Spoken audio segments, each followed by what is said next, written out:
है या इतने नंबर ऑफ, मान लो यहाँ पे एम्प्लॉय ही लिखा हुआ है, तो यहाँ पे आपके पास 12 एज के लोग हैं 10, यानी 12 जिनकी एज है वो 10 लोग हैं, 10 जिनकी एज है वो 5 लोग हैं, जिनकी एज 20 है वो 4 लोग हैं, जिनकी एज 40 है वो आपके पास 5 लोग हैं, और जिनकी एज 50 है वो आपके सिर्फ 1 लोग हैं। आपसे कहा कि गुरु ये बताइए इसका माध्य क्या होगा, ये क्वेश्चन आपसे पूछा गया। इसका माध्य यानी कि मीन क्या होगा। तो टेबल को आपसे ऐसे खड़ा भी करके पूछ सकता या टेबल्स को वो गिरा के भी पूछ सकता है ना, दोनों चीजें आपसे पूछ सकता। आज देखो पेपर होने के तो अभी कोई चांस नहीं मिले, मतलब अभी तो हमें ऐसा नहीं लगा कि आज पेपर है, अगर होगी तो शाम को एक साथ एनालिसिस करवा देंगे, ठीक है। चलो आंसर क्या आएगा भाई, जल्दी से बताइए क्या हो सकता है। सभी लोग के कमेंट्स आने चाहिए, एकदम पूरा धुआं गर्दा उड़ जाना चाहिए भाई। आ रहा है सभी के। कैसे करते हैं, 12 दहाई में 120 प्लस 10 पचे 50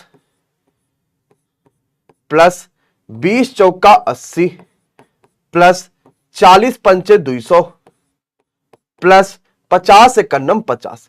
भाई मेरे डिवाइड बाय कितने लोग हैं जरा देखो, कितनी फ्रीक्वेंसी है जरा देखो। तो हम कहेंगे 10 5 15 5 20 और 20 और 5 25। तो भाई ऊपर का आपने जोड़ा 200 300 300 200 500 500 बटे 25, यानी कि सभी का आंसर आ रहा होगा 25 दूना 50 यानी कि 20 आ रहा है। ठीक, तो समझ पाए कि नहीं समझ पाए कि अगर मेरे पास माध्य पूछा जाएगा और हमें ऐसे नॉर्मल सी टेबल्स दे रखी होगी तो भी हम निकाल सकते हैं बिना किसी परेशानी, बिना किसी दिक्कत का। तो क्या सभी माध्य निकाल सकते हैं। अब हम आते हैं कि वर्गांतराल में अगर मेरे पास क्वेश्चन दिया जाएगा तो माध्य कैसे निकालेंगे। ठीक है, देखो अब कुछ बच्चा मुझे कमेंट करके ये कह रहा कि सर मेरे में बहुलक पूछा गया था, मेरे में माध्यिका पूछी गई थी। तो मुझे सीरीज से पढ़ाने दीजिए अगर आपको समझाना है तो। अगर मुझे ऐसे ही बीच बीच में बताना रहेगा तो आप भी नहीं समझ पाएंगे, मैं भी समझा नहीं पाऊंगा।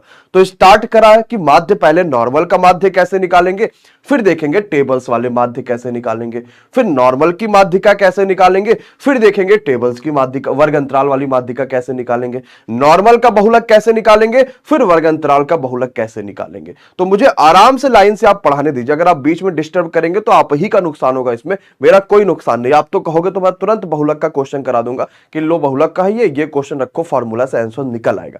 ठीक है, तो अभी सबसे पहले हमने नॉर्मली देखा कि माध्यम, अगर मेरे पास नॉर्मल टेबल्स, आप क्योंकि नंबर्स लिखे होते डायरेक्ट तो आप उसका निकाल लेते हो, लेकिन मुझे टेबल्स वाले पढ़ाने हैं ना, तो नॉर्मल अगर टेबल के मेरे पास माध्य लिखे होंगे तो क्या एवरीवन को समझ में आया, जरा कमेंट बॉक्स में एक बार यस बोल दीजिए अगर सभी को एकदम शानदार तरीके से समझ में आ चुका है।